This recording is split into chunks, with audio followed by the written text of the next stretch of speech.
69차 인류 문명의 새로운 패러다임감 탐구 69차 세미나를 시작하도록 하겠습니다. 오늘 주제는 문명사의 관점에서 본 디지털 혁명이고, 오늘 발표하실 분은 김기덕 전 건국대학교 문화콘텐츠학과 교수님이시고, 토론자는 최형욱 퓨처 디자이너스의 대표님입니다. 예, 우선 김기덕 교수님께서는 건국대학교 이제 학위를 하셨고, 그 디지털 기술의 전개와 관련하여 일찍이 영상에도 관심을 가져 영상 역사학을 제창하셨습니다. 그리고 인문학과 문화 콘텐츠의 상생적 결합을 의미하는 인문 콘텐츠라는 개념을 제시하고, 또 인문 콘텐츠 학회를 결성하는 데 아주 주도적 역할을 하셨습니다. 그래서 인문 콘텐츠 학회 회장, 또 전국 대학 문화 콘텐츠 학과 협의 회장 등을 역임했고, 저서로는 문화 콘텐츠 인문을 비롯해서 인문학과 문화 콘텐츠, 한국 전통 문화와 문화 콘텐츠, 인문 콘텐츠의 사회적 공헌, 한국 문화와 콘텐츠 등 아주 수많은 저술들을 했습니다. 오늘 아마 좋은 말씀이 있으실 것 같습니다. 그리고 이제 최형욱 대표님 오늘 발표자로서 좀 이제 이게 디지털 계통에 좀 실무에 좀 경험이 있는 분을 오늘 모셨는데, 서든 캘리포니아 대학교 대학원 전자전기공학과 석사도 하셨고, 또 삼성전자에서 10년간 무선 네트워크 센서, 또 디스플레이 등 신기술을 연구했고, 핵심 모바일 디바이스를 개발한 걸로 되어 있습니다. 아주 오늘 또 아마 이런 디지털 혁명에 대한 실무적인 관점에서 또 좋은 논평이 있을 걸로 기대합니다. 예. 그럼 김기덕 교수님 시작해 주시죠. 예, 예, 예, 예, 소개받은 김기덕입니다. 한 7월 달에 김기봉 교수를 만나가지고 디지털에 관한 얘기를 나누다가 어떻게 이 주제까지 왔습니다. 어떻게 보면 인문학 관점에서 한번 디지털 혁명을 생각해보자 이런 얘기가 될 텐데요. 디지털 혁명이라고 그러면은 좀 이따 얘기하겠지만 흔히 우리가 3차 산업혁명, 4차 산업혁명이 다 디지털에 의해서 이루어진 거기 때문에 3차 산업혁명, 4차 산업혁명의 본질과 그것의 문명사적 의미를 한번 체크해보는 그런 시간으로 갖겠습니다. 제가 발표를 하려다 보니까 어떤 거는 여러분의 수준차에 따라서 상식적인 얘기도 좀 들어갈 거고, 어떤 거는 또 제 주장이 들어가니까 굉장히 생소한 것도 있을 것입니다. 이해를 하시고, 제가 저한테 한 50분 남짓을 얘기했기 때문에 시간에 맞춰서 하는 것으로 하겠습니다. 그리고 제가 사실은 그저께 해외에서 오는 바람에 파워포인트 자료를 못 만들었는데, 이거를 갖다가 줌으로 하시는 분들도 지장이 없도록 정확하게 어디를 얘기하는지를 갖다 얘기하면서 차분하게 진행하는 것으로 하고 편하게 하겠습니다. 처음에 1페이지에 발표계인데요. 발표계를 하는 건 다른 게 아니고, 처음에 그 3개의 문장이 제가 오늘 얘기하려고 하는 기본 관점입니다. 우리가 지금 뭐 하루가 다르게 지금 뭐 인공지능도 마찬가지 여러 가지 뭐 기술적 표상, 산업적 활용 굉장히 이걸 뭐 신문 기사도 많이 나오고 우리가 정신을 못 차릴 정도로 나오고 있는데, 거기에 매몰되면은 길을 잃어버린다. 저는 그렇게 생각을 하고요. 외람되게 기술 발전이 갖는 그 핵심 키워드를 생각해야 된다. 저는 그렇게 된다고 보고, 아울러서 그러한 기술 발전을 가져온 사회적 동인을 찾아야 된다. 그것이 저의 오늘의 기본 관점입니다. 그래서 핵심 키워드와 사회적 동인을 찾아야 된다. 그것이고요. 그런 관점에서 우리가 무면서적 관점을 가져볼 수 있다 하는 얘기고, 그래서 그 3차 산업혁명, 그 가장 디지털 문명에서 본격화된 이제 3차 산업혁명의 핵심 키워드, 사회적 동인을 찾아볼 것이고요. 그 다음에 4차 산업혁명, 4차 산업혁명에서 핵심 키워드와 동인을 찾아볼 것이고, 그 다음에 마지막으로 그 마지막 문단에 그 있습니다만은 현재 4차 산업혁명의 전개에서 지금 인공지능이라든가 가상현실과 관련해 가지고 아직도 거대 플랫폼 기업들의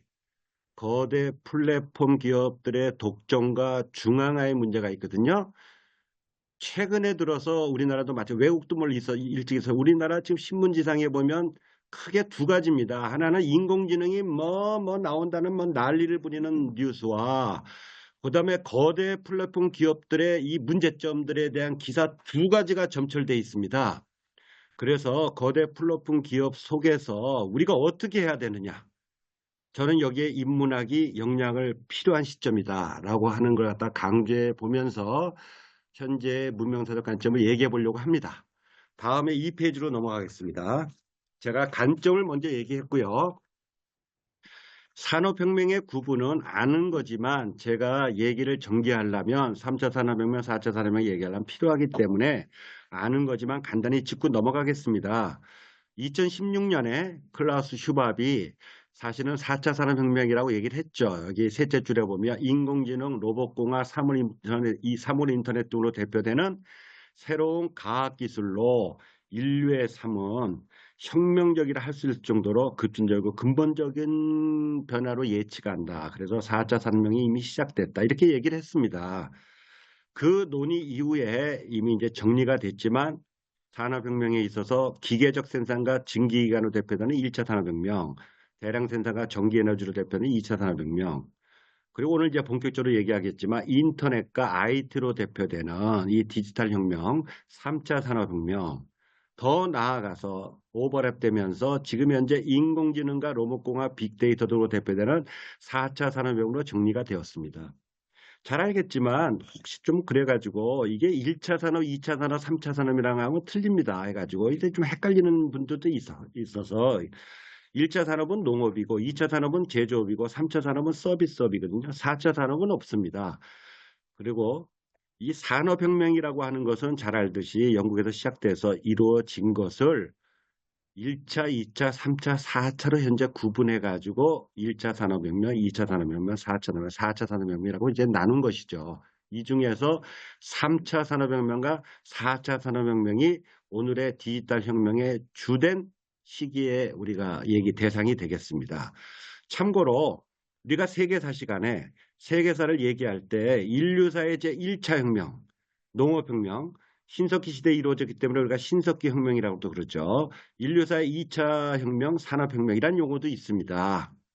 그래서 이런 용어는 세계사에서 일반적으로 돼 있지만, 그래서 아까 말씀드린 이 인류사의 2차 혁명인 산업혁명을 현재 구분해서 1차 산업혁명, 2차 산업혁명, 3차 산업혁명, 4차 산업혁명을 얘기하는 것이다. 현재 인류사의 3차 혁명, 농업혁명, 산업혁명 다음에 나오는 인류사의 3차 혁명에 대해서는 이제 동의가 되지 않았습니다. 아직은. 그런데 미래학자 엘빈 투플러는 에너지 체계를 중심으로 해서 물결로 표현했죠. 제1의 물결 농업, 제2의 물결 산업혁명하고 제3의 물결을 정보화의 혁명이다 해서 사실은 뭐 상당히 일찍부터 제대로 본 것입니다만은 현재 제3의 물결, 인류사의 3차 혁명이다 이렇게 표현한 바가 있고, 유발 하라리는 사피엔스에서 사실은 노무혁명 이전에 인지혁명을 넣었어요 해가지고 그게 이제 독특한 것이고 이제 이런 식으로 표현하고 있다. 본글에서는 4차 산업이라는 표현을 쓰려고 합니다. 왜냐하면 이게 편리해서 그래요. 그래서 이 3차 산업혁명을 중심으로 한 디지털 혁명입니다. 이게 디지털 혁명, 그리고 4차 다음에 현재 인공지능을 중심으로 하는 4차 산업혁명 이 표현을 쓰고자 하고 그렇게 얘기를 갖다 전개한 것으로 하겠다. 이렇게 얘기를 시작하겠습니다. 다음에 그래서 3차 산업혁명 핵심 키워드를 보자. 3차 산업혁명은 디지털 혁명으로 대표되는 IT과 인터넷입니다. 사실 이게 뭐 1950년대부터 시작을 해가지고 2000년대를 기점으로 해서 새로운 밀레니엄 시대를 해가지고 이제 우리한테 알려졌지만 처음에는 어리둥절했지만 사실 지금 이 자리에 계신 분들 다 체득하는 겁니다. 그렇게 어렵지 않습니다. 이게 이제 시사하는 바가 커요. 그 당시는 어리어리했지만 지금 우리가 핸드폰 플러스에서 뭐 잘 다루냐 못 다루냐 차이가 있을 뿐이지 이미 3차 산업혁명으로 이루어지는 기술에서 많이 사용하고 안 하는 것은 별개로 물어본다는 것도 사용할 수 있다는 겁니다. 그래서 이게 이미 체득이 됐어요. 제가 이런 말씀 드리는 거는 4차 산업혁명도 기술도 지금 인공지능 뭐 복잡하게 나가지만 금방 체득된다. 예? 그래서 이거를 보면요. 기본적으로 1950년대 이제 시작을 해가지고 70년대 PC, 그러니까 이 개인용 컴퓨터, 그래서 80년대에 정점을 찍었죠. 그래서 1983년에 타임지가 올해의 인물로 기계가 아닌 PC를 갖다가 선정하면서 그래서 컴퓨터의 대중화를 이끌었고 90년대 인터넷 혁명이 시작됐고 2000년대 모바일 혁명을 통해 가지고 우리가 디지털에 의한 3차 산업혁명, 디지털 혁명이 이루어졌습니다. 그러면 이것에 대한 이 디지털 3차 산업혁명이 가져온 디지털 혁명이 가져온 이게 뭐 복잡한데 저는 그래서 이거를 핵심 키워드가 뭐냐. 저는 매체혁명이라고 봤습니다. 미디어 혁명이다. 다양한 매체가 이루어진 거다. 디지털 혁명으로 인해서. 그래가지고 다양한 매체가 미디어가 나오면서 그래서 멀티미디어라는 말이 나오게 되고 멀티미디어로 연결된 네트워크 시대를 가져왔다. 매체가 많아진 것만이 아니고 매체끼리 연동이 됐다. 그래서 네트워크 시대가 됐다. 이 네트워크가 굉장히 중요합니다. 지금도 네트워크 시대인데. 그래서 멀티미디어로 연결된 네트워크 시대를 가져온 게 3차 산업혁명, 디지털 혁명의 핵심 키워드다. 맥루한이 얘기한 이후로 이 미디어라는 거 그래서 우리가 잘 알지만 한번 보자고요. 카메라. 여러분 필름 카메라 쓰지만 디지털 카메라 없어진 지 20년밖에 안 됩니다. 지금 선사시대 유물 같아요. 선사시대 유물. 네? 이게 현실입니다. 해가지고 동영상은 말하고 TV도 처음에요. 디지털 나오면서 바보 상자는 죽었다 그랬어요. 지금 디지털이 다 연동됩니다. 해가지고 이 다양한 매체가 돼 있고 PC 말할 것도 없고 대표가 인터넷이죠. 그 다음에 내 손 안에 인터넷, 모바일. 그 다음에 수많은 SNS, 네트워크 연동. 해가지고 그 장르도 마찬가지예요. 영화, 게임, 애니메이션, 테마파크, 전시축제 이게 각져 있지만 다 디지털로 연동돼 있습니다. 그래서 다음 문장에 보면 따라서 디지털 기술에 의한 3차 산업혁명의 디지털 혁명의 우리의 핵심 키워드를 봐야지 우리가 길을 잃지 않는다. 해가지고 지금 우리가 다 사실은 체득하고 있습니다. 이미. 다양한 미디어 다양성이 구현됐다는 점에서 3차 산업혁명은 미디어 혁명이라고 할 수 있고 그것에 의해서 다양한 네트워크가 연동되어 있다. 대표적인 거는 인터넷입니다. 최대 발명 인터넷입니다. 최대 미디어의 대표는 그 절정은 2007년에 이게 스티브 잡스에 의해서 나온 내 손 안에 컴퓨터 내 손 안에서 이루어져 가지고 모든 것이 이루어지고 인터넷이 이루어진 스마트폰 시대의 전개다. 조금 실감하기 위해서 제가 이거는 좀 실감도 있지만 제가 나중에 말씀드리겠습니다만은 저는 이제 이 새로운 문명사 시대는 동양 철학의 전성시대가 될 거라고 보고 있습니다. 나중에 직간에 근거한 서양은 분석에 뛰어났지만 직간에 입각한 동양 철학의 전성시대가 올 것이다. 소요율을 한번 보면요. 제가 소요율을 제가 시간을 맞추겠습니다. 레비스트로스라고 유명한 인류학자가 일본 한 5차례 왔다 갔는데 그분이 그 일본을 방문하면서 몇 가지 이게 한 10페이지 정도 되는 약간 수필식의 글을 썼는데 그게 최근에 한 몇 년 전에 달의 이면이라고 이제 번역됐었는데 이 대가는 대가예요. 일본을 몇 차례 왔다 갔다 하면서 이분이 뭐라고 그랬냐면 동양과 서양을 비교해가지고 동양은 구심적이다. 서양은 원심적이라고 썼어요. 저는 그 아주 해안이라고 보는데 그 이후에 나온 수많은 동서양 문화론에 대입하면 딱 맞아요. 이게 이분이 두 가지 갖고 있어. 톱을 갖고 가만히 보니까 톱하고 대패 우리 한국도 보니까 톱이 이렇게 쓸리냐 이렇게 쓸리냐는데 동양의 우리나라도 마찬가지예요. 일본의 톱이요 나갔다가 안으로 올 때 쓸립니다. 서양은 반대예요. 나갈 때 쓸리거든요. 언어의 구조도요. 여러분 더 잘하겠지만 영어는 주어 동사 해가지고 이렇게 딱 나서부터 주체로부터 분석해서 갑니다. 주어 동사 해가지고 탁 보면 뭐 하나가 있다. 저기 컵이 안에 뭐 어가 있고 가보니까 컵이다. 컵이고 안에 보니까 어부다. 그 안에 커피가 있다. 해가지고 다 분석적이거든요. 그래서 이분이 그거를 보고서는 그 몇 가지 사례 한 10페이지밖에 안 되는 글이지만 동양은 일본 포함해서 우리만 동양은 구심적이다. 그러니까 바깥에서부터 나로 들어온다. 그래서 공동체적이죠. 그리고 직관적이에요. 저 멀리 있는 걸. 그러니까 동양은요. 그 옛날부터 저 천문학 저기 행성의 움직임, 오행의 움직임 다 봐가지고 벌써 음양오행을 만들었고요. 뭐 사주 명리학은 말할 것도 없고 이미 다 만들었거든요. 해가지고 이렇게 이뤄오는 반면에 서양은 분석적이라면 나서부터 나가 주체서부터 해서 원심적이에요.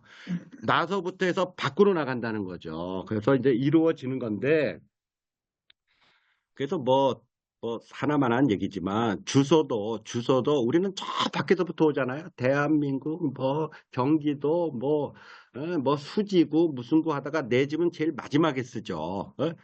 근데 서양은 나서부터 주소가 나가고 이름도 마찬가지죠. 우리 패밀리네임 김씨부터 나가가지고 나를 쓰지만 얘네들은 나, 기덕, 김 이렇게 모든 거 이제 문화론으로 보면은 나중에 제가 이것도 글을 좀 써본 적이 있어요. 이 레비스토스의 글 갖고서는 우리의 문화론을 갖고서는 제가 동서양 써본 적이 있는데 많은 사례가 있습니다. 뭐 돈도 마찬가지. 돈도 우리는 안으로 세는데 얘네는 던져 해가지고 안에서 밖으로 나가거든요. 그게 뭐 시간상 생략을 하고 하여튼 직관적이에요. 동양은 그래서 멀리서 오는데 멀은 거를 직관으로 보고 서양은 분석적이다 이거죠. 그래서 동양 철학에 제가 이제 몇 가지 오늘 얘기를 할 건데 외람되게 장자의 소요를 보면요. 이건 물론 뭐 상상의 나래를 핀 거지만 이게 보면은 뭐 해다가 이 고뇌 물고기가 몇 천리다 붕새가 돼서 붕새의 이 등이 몇 천리가 되는데 붕새가 날면요 한번 착난 물결이 3천리를 친다. 한번 해오리파라면 9만리를 간대요. 9만리를 얼마나 뻥입니까 이게. 예? 그래서 이제 붕새 여유를 가져 이 발상의 전환인데 그래서 제가 이걸 보면서 9만리를 올라간 다음에 6개월을 쉬지 않거든요. 그리고 21번 내쉰다. 엄청난 뻥인데 넓이와 거리, 시간과 공간의 구분을 자유롭게 넘는 발상의 전환인데 제가 2007년에 무선 인터넷 스티브 잡스가 스마트폰을 따가면서 이야 이게 붕새의 날개짓이다. 예? 여기서 엔터를 한번 탁 치면 지구 한 바퀴 가지 않습니까? 예? 그게 붕새의 날개짓이 아니고 무엇이냐. 사실 제가 글을 쓰면서 한번 이걸 인용했고 좀 우스운 얘기인데 이걸 다 따져봤어요. 지구 한 바퀴를 탁 돌면 얼마나 걸리나 보니까 42,000km야. 그럼 우리가 심리가 4km잖아요. 내가 계산해 보니까 10만리 나와 10만리. 웃기는 거죠. 내가 그런 것까지 해봤다는 겁니다. 그러니까 장자에서 9만리 간다고 그랬거든. 예? 야 이게 10만리 가더라. 예? 거의 근접하면서 그래서 제가 붕새의 날개짓 어린아이도 붕새의 날개짓을 한다. 스티브 잡스는 디지털 장자다 하면서 그래서 해본 거예요. 이게 이제 우리가 생각하는 3차 산업혁명의 디지털 혁명입니다. 그래서 다음으로 넘어가면은 문제는 디지털 혁명으로 인해서 이렇게 다양해진 마지막 문단입니다. 미디어가 출현해서 서로 연동되어 있지만 정작 그 속에 내용물이 없다면 아무 의미가 없잖아요. 네? 매체만 많아지면 뭐합니까? 매체가 많아지면 매체가 많아. 엄청나게 갑자기 매체가 많아지는데 들어갈 내용물이 없잖아요. 내용물이 안 되니까 그래서 바로 콘텐츠라는 개념이 나온 거다. 우리 여러분 2000년쯤에 콘텐츠 나오고 한국에서 콘텐츠 진흥원이 2000년에 세워졌어요. 2000년에 세워졌는데 그때 콘텐츠니까 우리 어리둥절했던 기억 없습니까? 그때 콘텐츠에 대해서 지금 보면 또 웃기는 얘기인데 콘텐츠로 써야 되느냐 콘텐츠로 써야 되느냐 중앙일보는 사고까지 냈어요. 우리는 콘텐츠라는 단수로 하겠다. 그리고 콘텐츠가 맞냐 무슨 뜻이야. 논문이 10편 나왔어요. 10편. 지금 생각해 보세요. 개나 소나 콘텐츠야 이제는. 응? 아무 의심도 안 해. 내가 어디 성당에 갔더니 성당에 피정인데 피정하는데 피정하고 며칠 안 해놓고서 밑에 나라고 콘텐츠 써놨더라고. 예? 그 당시는요. 음식 콘텐츠 그러니까 논문에서 어떤 사람을 콘텐츠는 디지털 미디어에 들어가는 내용물인데 음식이 디지털이냐 틀렸다 뭐 이런 얘기까지 해. 많이 쓰이면 디지털로 쓰이면 아날로그에서 쓰는 거예요. 지금은 뭐 그런 거 의심도 안 하지만 그 당시는 그게 논문도 됐어. 예? 이게 대표적인 말이 디자인입니다. 요즘 디자인이 이게 그 예술대학 디자인만이 아니라 요즘 디자인이 다 콘텐츠만 쓰세요. 너를 좀 디자인해야 되겠어. 모든 데 다 디자인 쓰거든요. 해가지고 이 콘텐츠란 말이 지금은 개나 소나 콘텐츠인데 이 당시 말에 이게 시사하는 바가 커요. 어떤 개념이나 이거는 처음에 어리둥절하고 뭔 말인지 나중에는 별거 아니다 말이야. 나중에 별거 아니게 된다. 그래서 아까 소개돼서 외람됩니다만은 제가 2002년에 제가 역사학을 하다가 그때 역사학의 위기예요. 역사학의 위기인데 이거는 문화 콘텐츠 한국 콘텐츠 진흥원 생기고 콘텐츠 막 하는데 전부 다 엔터테인먼트로만 생각해. 여러분 드라마니 다 하려면요 기획을 해야 돼. 기획. 그리고 그 기획에는 모든 스토리텔링이 필요한데 스토리텔링의 원천은 문사철, 인문학 자료입니다. 상상만 해서 되질 않아요. 문사철에 이미 다 스토리텔링 자료가 있거든요. 그래서 제가 문화 콘텐츠에도 콘텐츠를 창출하는데도 인문학이 필요하다. 그래서 인문 콘텐츠라고 이름을 짓고 그 당시 인문 콘텐츠 논쟁할 때도 무슨 말이냐 인문 콘텐츠라니 무슨 말이야 말이 많았어요. 지금은 너무 자연스러워 전국에 10개 인문 콘텐츠 연구소가 있습니다. 그래서 2002년에 이제 나왔다. 제가 이 말씀을 드리는 것은 디지털 혁명이 굉장히 이 멀티미디어에 의해서 네트워크 연동이 핵심 키워드다. 거기에 들어가는 내용물이 중요하니까 콘텐츠라는 말이 나왔다. 그래서 다음 페이지 3페이지로 4페이지로 넘어가겠습니다. 그래서 이제는 무엇보다도 그래서 콘텐츠가 되는데 우리가 잘 알지 피터 드러거까지 인용하지 않아도 21세기는 문화산업에서 각국의 승패가 되고요. 문화산업이 중요해졌거든요. 그래서 콘텐츠 중에서도 특히 문화 콘텐츠, 문화에 들어가는 문화 콘텐츠가 많이 필요해진 겁니다. 내용물로.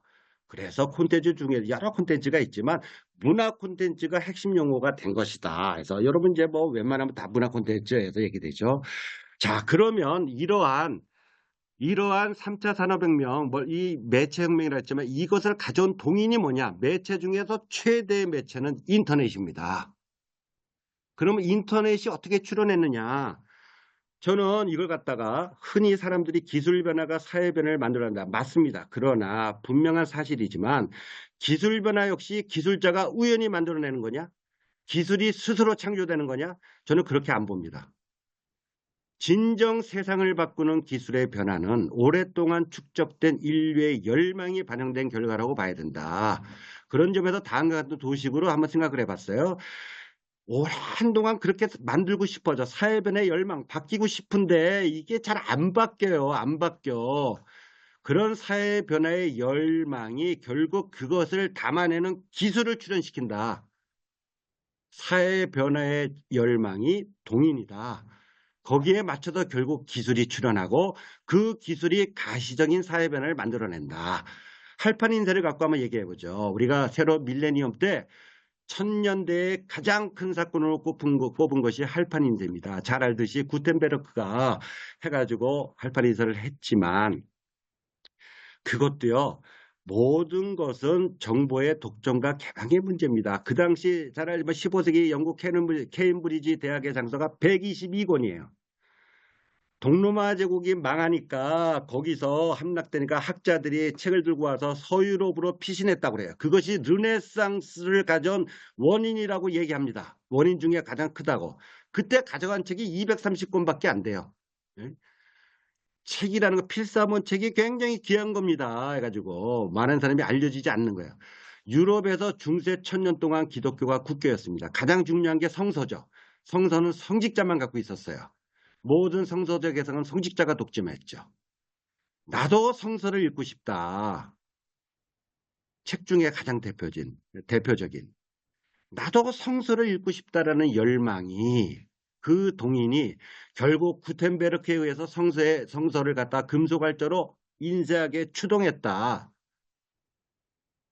이러한 동인이 기술을 출현시켰고 그것이 결과적으로 수많은 책을 내게 하면서 종교개혁과 르네상스라는 시대적 변화를 가져왔다.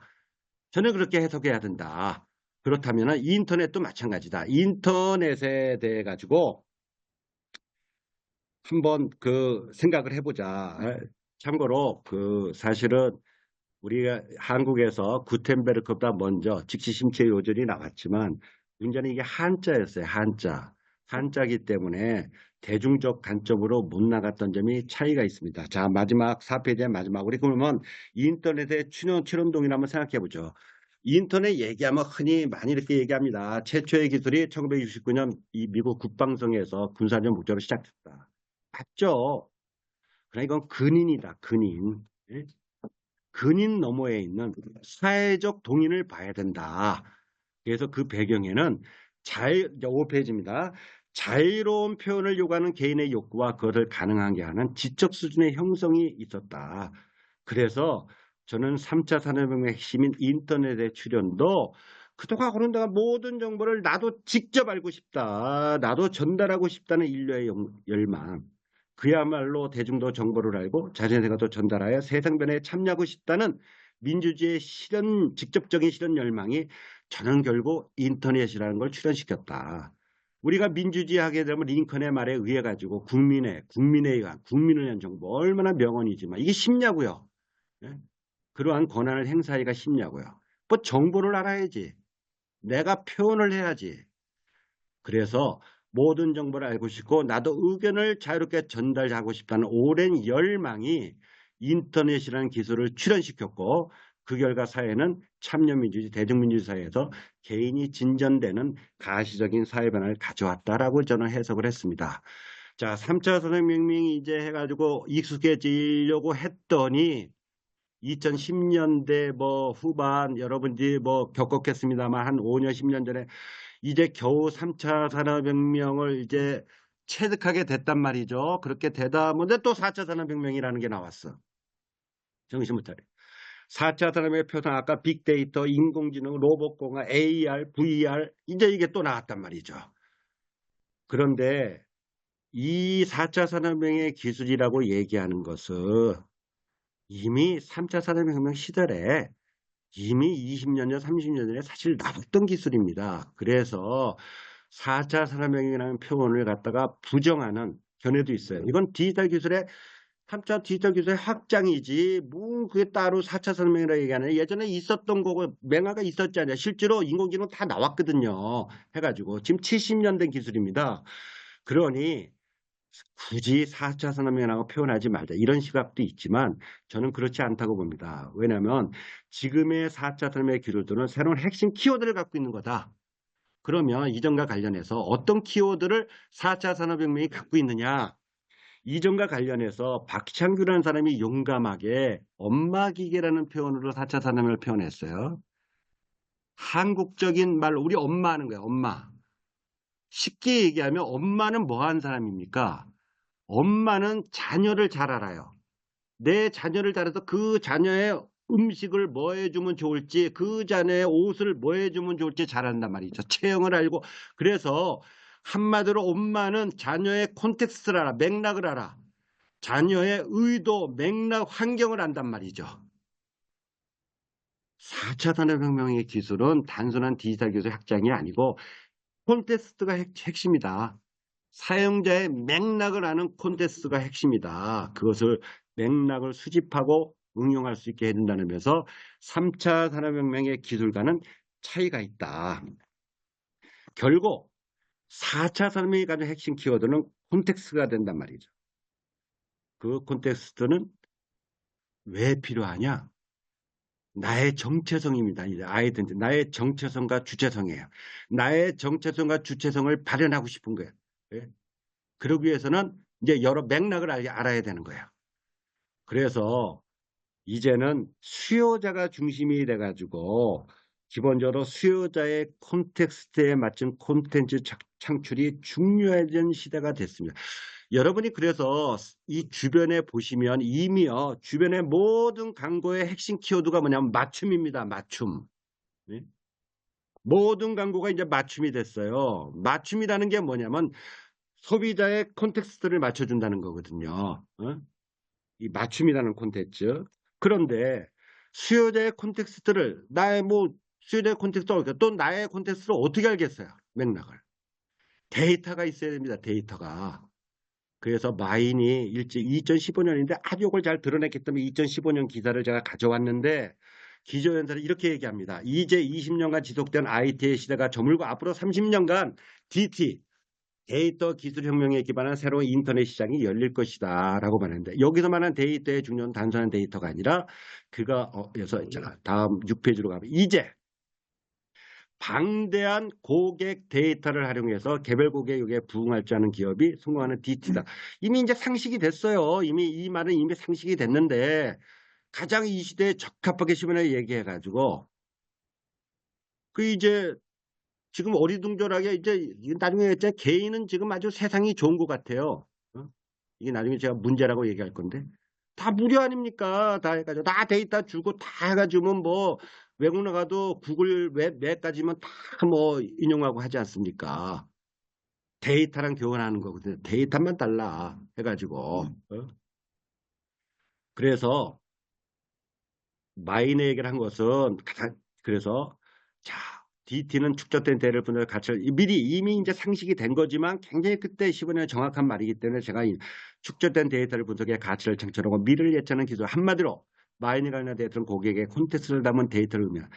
기술이 뛰어난 기업은 두렵지 않다. 하지만 고객의 요구를 경청하는 기업이 더 두렵다. 이제 4차 산업혁명의 핵심 키워드는 콘텍스트에 정확하게 부합하는 발언이다.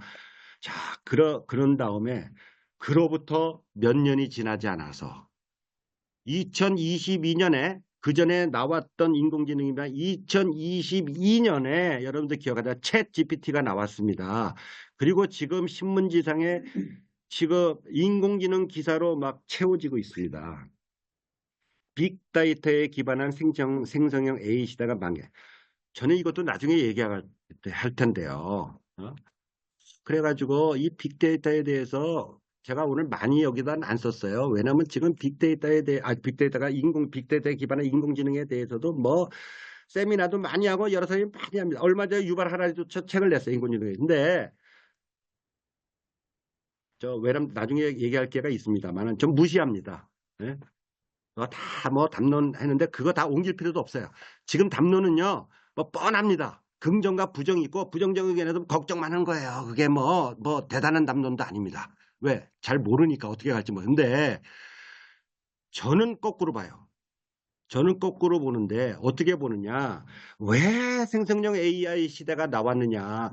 우리가 2022년을 기억해야 돼요. 2022년에 챗 GPT가 나왔을 때 그게 뭐냐면 우리가 구글이나 네이버 검색에서 이루어지던 거에서 이제 단순한 검색하면 우리가 또 들어가서 우리가 봐야 되는데 이제 맥락을 해주려고 하거든요. 검색 수준이 달라져 버렸잖아요. 그게 뭐냐? 현재 AI의 유행도 우연이 아니다. 그거는 왜 70년 만에 지금 AI 시대가 왔느냐? 수요자 바로 수요자의 콘텍스트에 맞춰가지고 수요자의 콘텍스트에 맞춘 콘텐츠 창출을 하려면 반드시 AI가 이제 발전을 해야 된다. 아구가 맞는 거다. 챗 GTP는 그렇게 나왔다. 해가지고 콘테스트를 갖다가 하려면은 더 전문적으로 그걸 해줄 수 있는 AI가 도와줘야 되지 않습니까? 그래서 AI가 더 발전해서 수요자 수도 자재 콘텐츠에 맞는 적합한 콘텐츠를 창출한 시대가 온다면 저는 그때가 4차 산업혁명 기술의 완성 시대가 될 것이다. 자, 그러면은 이러한 AI와 그다음에 메타 가상세계 이 똑같은 이 출현의 동인을 잠깐 살펴보면 지금 4차 산업의 핵심 지표도 아까 얘기한 빅데이터, AI, 뭐 AR, VR 쭉 들고 있습니다. 이 4차 산업의 기술의 이 기본적으로 가져온 핵심 키워드는 우리가 콘텍스트와 그에 맞춘 콘텐츠라고 했는데 이것을 가져온 동의는 또 뭐냐? 우리가 앞에서 엄마 기계를 얘기하면서 크게 보면요. 지금 사회는 크게 보면 물론 아직도 한계는 있지만 공급자 중심에서 지금 소비자 중심으로 바뀌고 있는 겁니다. 산업혁명 이후에 대량 생산이 해가지고 기본적으로 공급자 사회로 이루어졌거든요. 이러한 사회에서 이제 흐름이요. 아까 맞춤도 나오기도 했고 우리가 그전에 콘슈머 이런 말도 맞죠. 생산자이자 소비자 중간 이런 말도 나옵니다만 이제 큰 흐름은 공급자 위주에서 수요자 중심으로 바뀌는 큰 흐름 속에 있는데 이제 기본적으로 공급자 중심이 아닌 수요자 중심, 즉 나의 콘텍스트를 반영하고자 열망을 오랜 동안 가져왔고 이러한 열망이 공급자 위주의 대량 생산 이후에도 마음한구석에는요 대량 생산 이후에도 이 마음한구석 DNA처럼 이게 나에 맞는 거 사실 이게 DNA가 남아 있습니다 해가지고 그것이 나의 콘텍스트를 반영하고자 하는 열망이 동인이 되어서 현재 생성형 AI 시대도 등장한 것이고 기본적으로 이미 AI는 나왔지만 70년이 지난 지금에 오히려 만개되게 나온다. 물론 뭐 AI에 대해서 지금 뭐 긍정 부정 뭐 그건 또 다른 차원이고요. 그래서 기본적으로 그 사용자의 콘텍스트를 반영하는 그 반영으로 이해해야 될 것이다. 저는 그렇게 생각을 하고요. 자, 이런 흐름과 함께 사실 여기서 그 메타버스 이 가상세계 제가 얘기를 넣습니다만은 이게요. 나중에 우리 토론자분도 또 그쪽 책도 쓰셨으니까 얘기하겠지만 제가 이걸 차분하게 여기에 넣지는 않았는데 이게 이런 거죠. 이게 지금 우리가 반응도 사실은 SNS 하면서 엄밀하면 그것도 가상인데 지금 이게 AR, VR 3차원 이 가상이라는 것이 결론은요. 나의 콘테스트, 나의 콘테스트에 맞춘 나의 정체성, 아이덴티, 나를 하고 싶은데 지금의 상황의 현실에서는 하기가 어려워요. 지금의 공간에서는. 지금 유튜브 영상이 만개하고 있지만 유튜브가 끝물입니다. 끝물.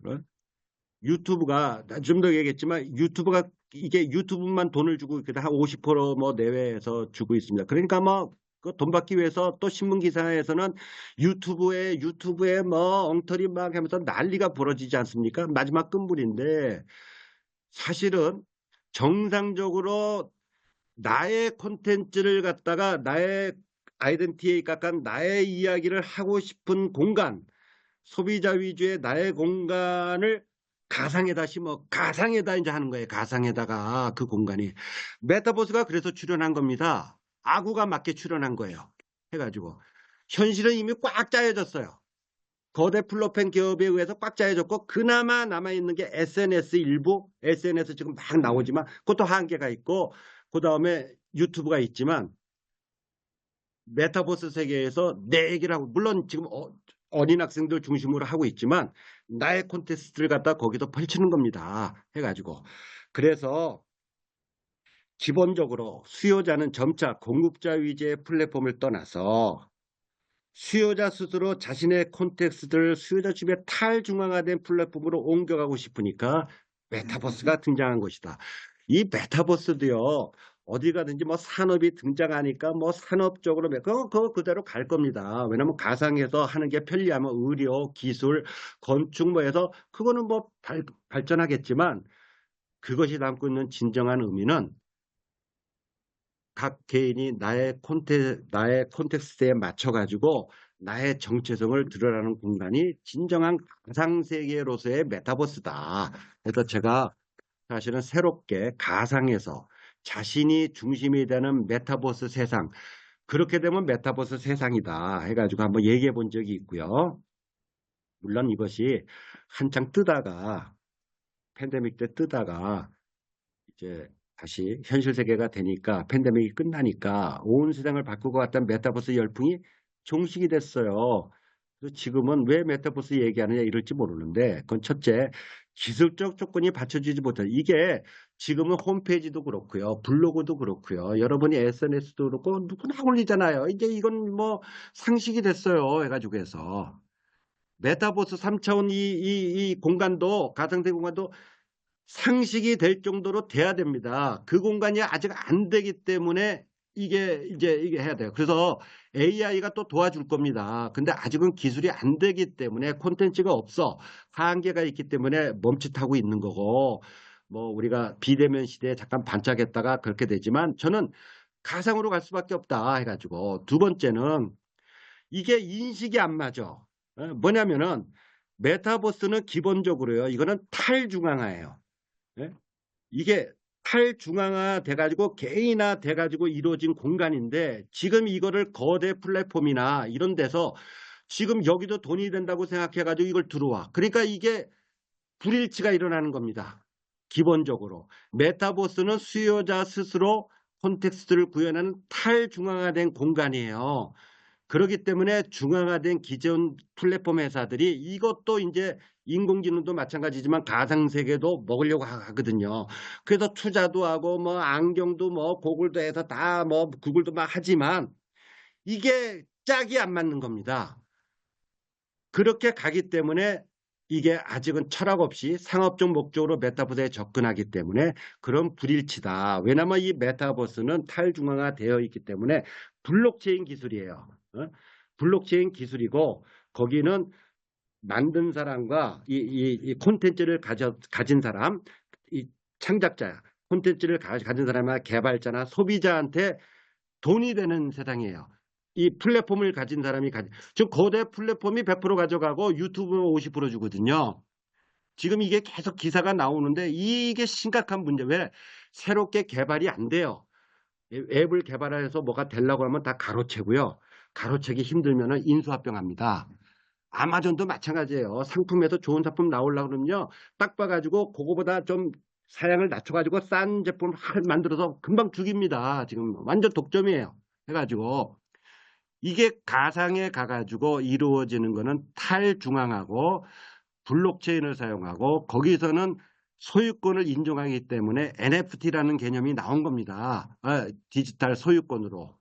물론 지금 그것이 먹튀도 들어가기 때문에 새로운 게 되면 먹튀도 들어가서 블록체인에 기반한 뭐 비트코인이나 여러 가지 코인이 나와서 뭐 먹튀도 나오고 뭐 흔들지만 기본적으로 그러한 기술의 바탕을 둬서 등장하는 이 한 그룹이 있다. 이렇게 이해를 하고요. 그래서 메타버스에서 그런 의미인데 이제 제가 AI에 비해서 침체되어 있지만 핵심은 출현 동의는 동일하다. 즉 인류는 산업혁명 이후에 대량 생산으로 풍요로워졌지만 생산자 위주의 논리에 매몰돼서 자신의 다양성과 정체성을 잃어버리게 됐고 그 결과 이제는 자신의 배경과 맥락에 맞는 정체성 구현 요구가 커졌다. 이게 동인이고 그것이 저는 AI도 70년 만에 본격적으로 챗GPT도 나오고 물론 이제 그게 또 다른 거로 발전하기도 하지만 기본적으로 AI의 출현과 메타버스 가상에서 구현해야 되겠다라는 메타버스 관련 기술을 출현시켰다. 새로운 기술을. 그 결과 가상에서 수요자 중심 사회를 아직은 한계가 있지만 구현하는 곳으로 저는 갈 것이라고 봅니다. 결과적으로 생성형 AI가 메타버스와 본격적으로 결합될 때 메타버스 세상이 확실하게 구현될 것이고 아울러 물론 이제 이 메타버스는 가상이지만 현실과 가상이 둘이에요. 나중에 얘기하겠지만 그러니까 현실에도 영향을 줍니다. 그래서 탈중앙화를 위해서 하려면 블록체인 기술이 나오는 것이고 디지털 소유권을 의미하는 NFT가 나와서 메타버스를 구현하는 필수여서 서로 이게 출현 시기가 똑같아. 네? 이게 블록체인 기술이 나오고 비트코인이 나온 시기하고 똑같아요. 다 우연이 아니라 NFT 나온 시기가 똑같은 거고 아구가 다 맞아가지고 등장하는 것이다 해가지고요. 자, 그래서 한번 이걸 좀 더 이야기해서 종합적으로 이야기해서 산업혁명 아까 제가 잠깐만 도표를 보시면 그래서 이게 산업이 우리가 1차는 뭐 그 1차면 됐고 2차 혁명 됐고 자 산업혁명 자 세계사의 1차이면 농업혁명 2차 혁명에서 1차 2차는 그렇고 자 세계사의 3차 혁명이 디지털 혁명입니다. IT에서 나도 동인이 나도 정보를 알고 싶다 그랬죠. 키워드는 매체다. 매체. 웹도 1.0 리드예요. 읽는 겁니다. 그래서 웹 2.0 상호작용 읽고 쓰고까지 되는 거고 가상에서는 부분적으로 게임에서 있었지만 이때는 현실과 가상이 이원화되는 시기였다. 수요자 공급자 이거는 좀 중요하니까 제가 따로 얘기하겠습니다. 4차 산업혁명은 이러한 표상이 있지만 나의 정체성을 구현하고 싶다는 것이 핵심 동인이다. 거기에서 콘테스트, 맥락 이것이 핵심 키워드고 이제 왜 3.0이나 한마디로 소유한다는 겁니다. 소유하는 거 NFT 소유한다는 거다. 이제 아직은 지금 뭐 희미합니다. 한때 유행한 거지만 결국 일로 갈 수밖에 없다. 이제 가야 된다는 거죠. 거대 플랫폼은 놔두지 않을 겁니다. 이제 막판에 얘기하기로 하고요. 그래서 아직 가상은 현실과 가상. 그래서 요 가상서부터 요 도표를 갖다 조금만 더 보태는 것도 하겠습니다. 자, 가상 8페이지의 중간에 보시면 제가 가상은 도표를 보시면 3차 산업혁명은 이거는 현실과 가상에 이원하다. 아직은 게임에서 가게 되면 거의 분리돼 가지고 이렇게 들어가고 했지만 4차 산업혁명은 내가 이 건방지게 동양 철학을 썼습니다만 저는 아까도 얘기했습니다만은 동양 철학은 직관에 의해서 움직이기 때문에 난 동양 철학의 담론이 앞으로의 새로운 디지털 세상을 해석하는 중요한 담론이 될 거라고 저는 보고 있습니다. 그래서 제가 외람되게 아까 뭐 붕세의 비유도 썼습니다만은 우리가 불이라고 그러잖아요. 해가지고 유마경에서 불이 그 절에 들어가면 불이문 일주문이 상징하는 것이 둘이 아니다. 둘이 아니다. 생가사는 둘이 아니고 나와 남은 둘이 아니고 유와 무는 둘이 아니다. 이게 불이란 말이죠. 불이.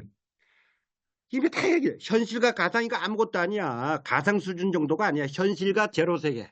예? 또 불이야. 현실과 가상은 뭐 잽도 안 되죠. 이게 불이란 말이죠. 기본적으로.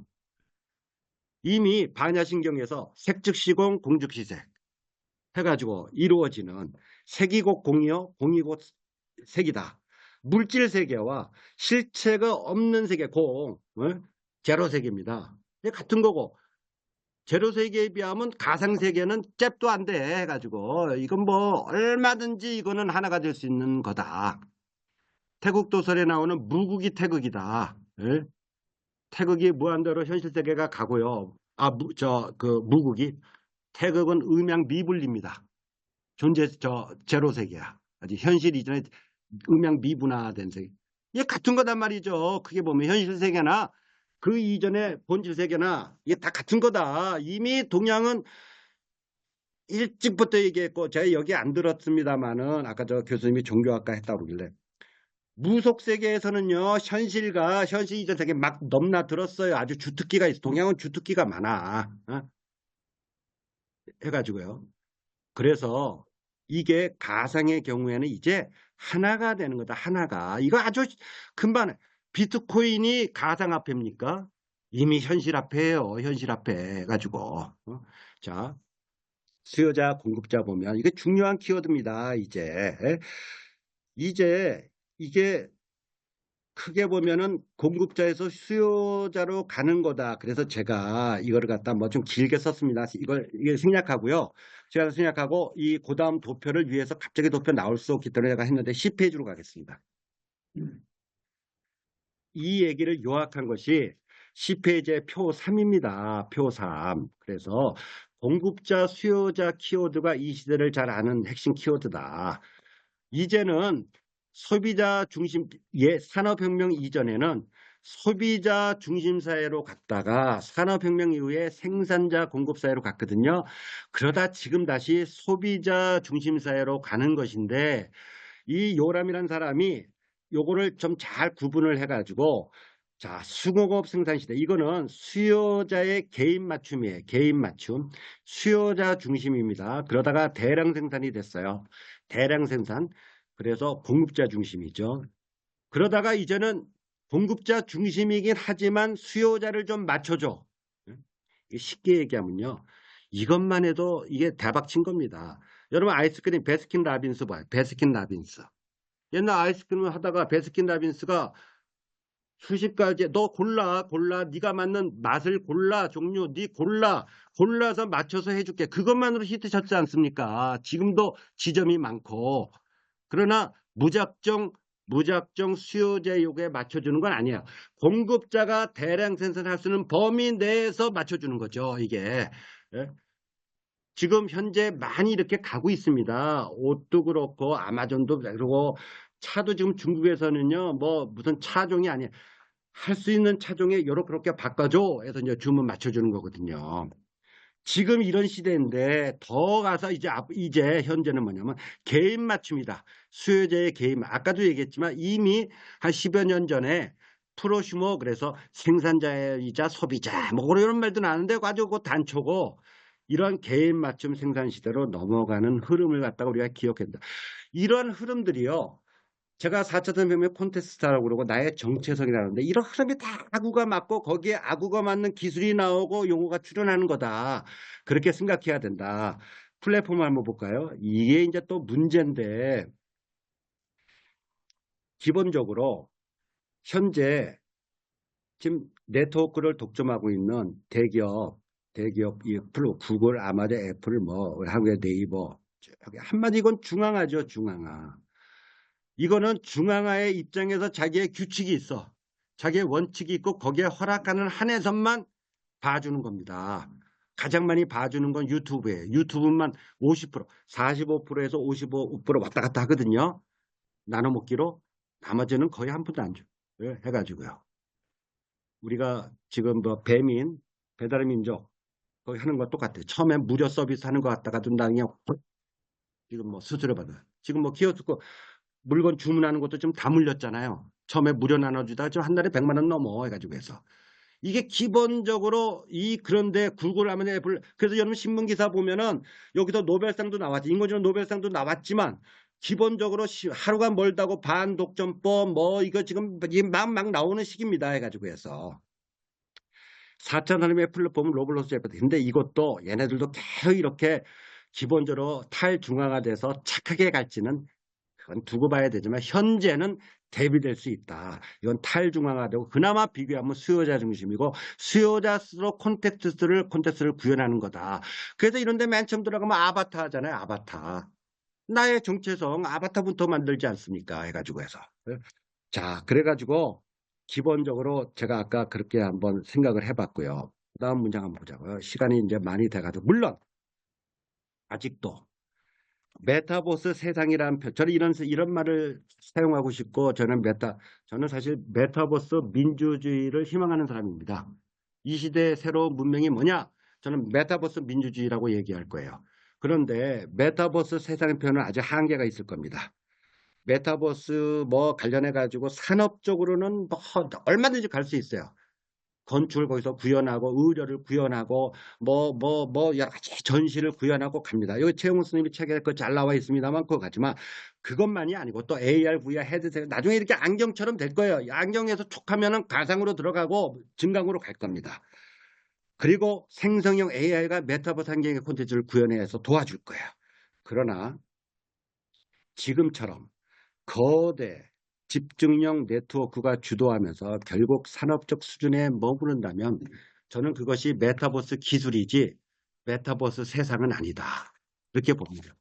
그래서 이 지점에서 우리가 인문의 힘과 역할을 마지막으로 보겠습니다. 세상은 지금 법위에 거대 플랫폼 기업의 행포기사로 막 나오고 있습니다. 그런데 여기서요.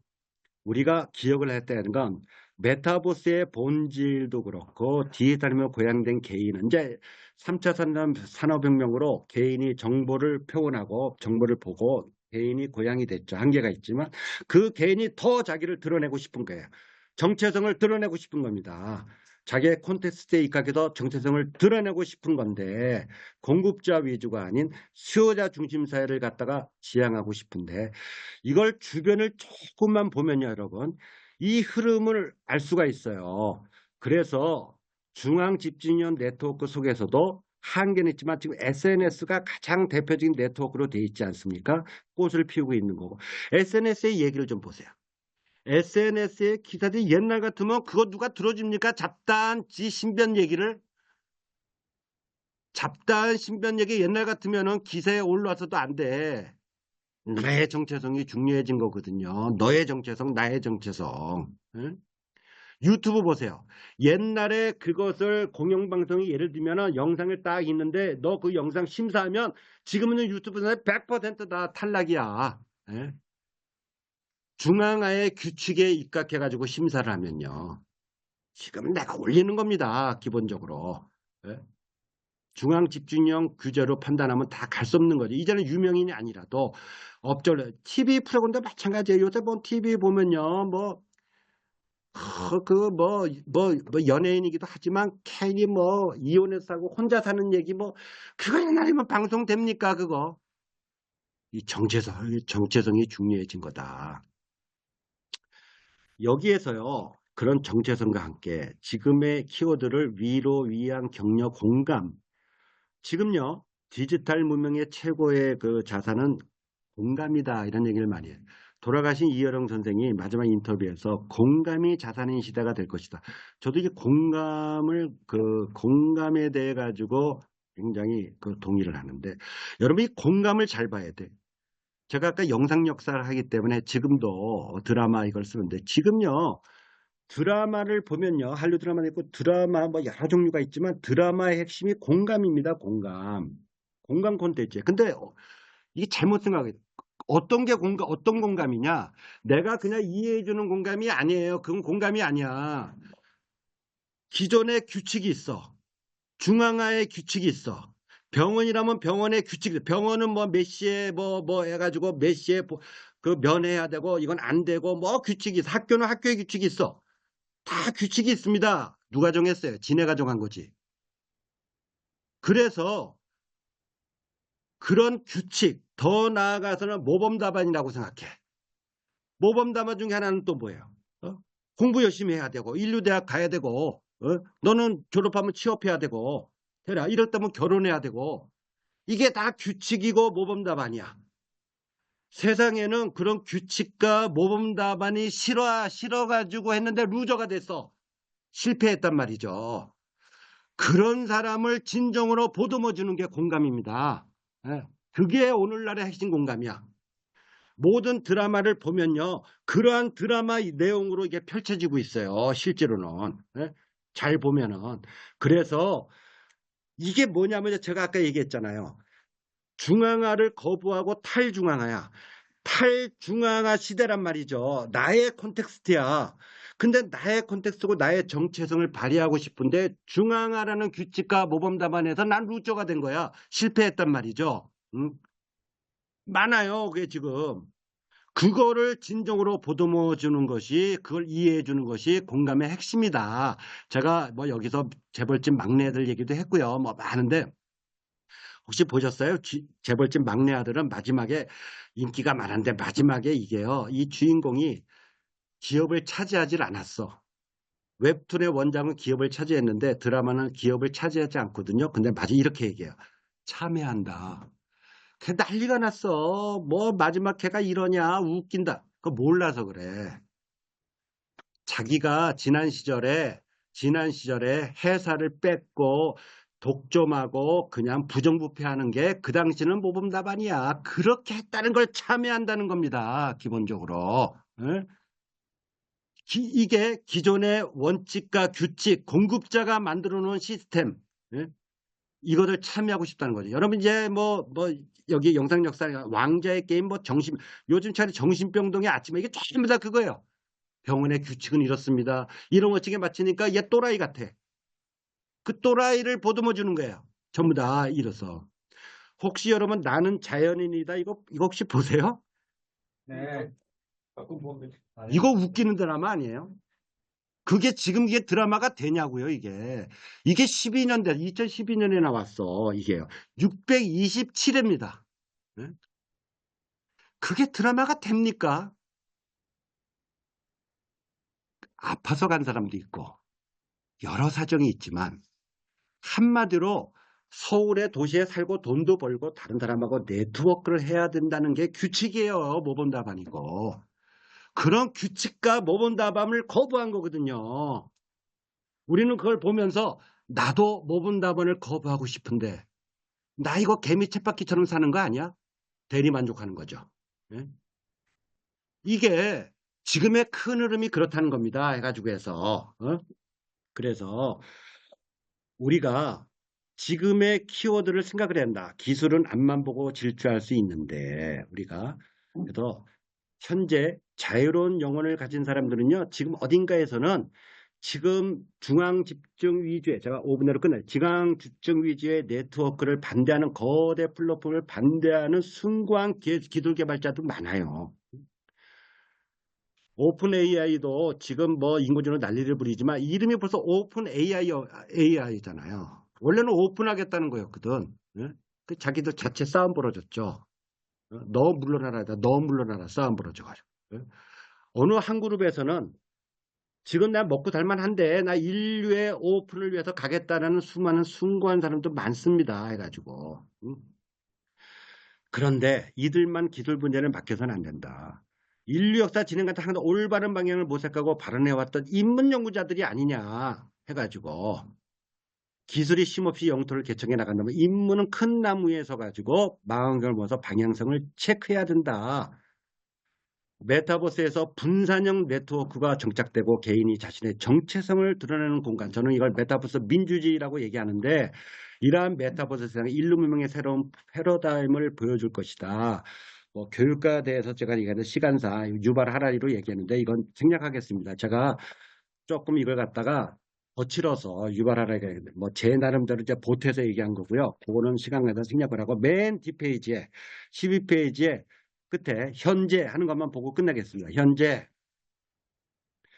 메타버스 공간은 주로 아이들이 놀이터가 되고 있습니다. 그러나 그들은 아바타로 시작해요.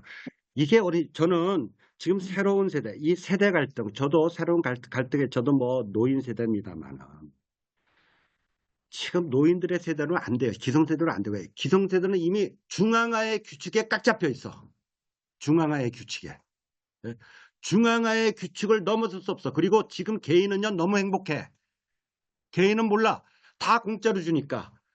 거대 플랫폼의 문제점을 몰라요. 이용하려고. 내 거대 플랫폼이 무조건 악이라고 하는 거 아닙니다. 그 사람들도 다 선하게 도움도 되지만 문제점을 그러기 때문에 이것은 저는 지금 이 메타버스에서 놀고 있는 그 어린아이들이 곧 얘네들은 탈중앙화에서 놀고 있습니다.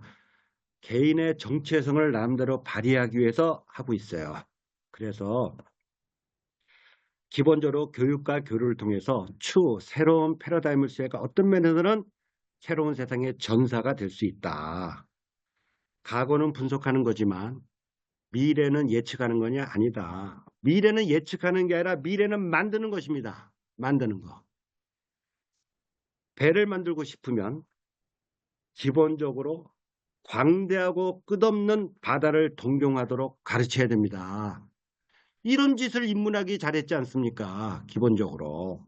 인류 문명사의 중요한 전환기라고 할 수 있는 지금 과연 인류사의 제3차, 4차 혁명이 아니면 4차점에 가서 인류사의 제3차 혁명이라고 얘기될 수 있는 것이 어떠한 모습일까에 대해서 문사철의 인문학이 중요하게 작동돼야 된다. 더 나아가서 저는 동양 철학이 작동을 해줘야 된다. 그러한 시기라고 생각을 합니다. 이상 발표 마치겠습니다. 감사합니다.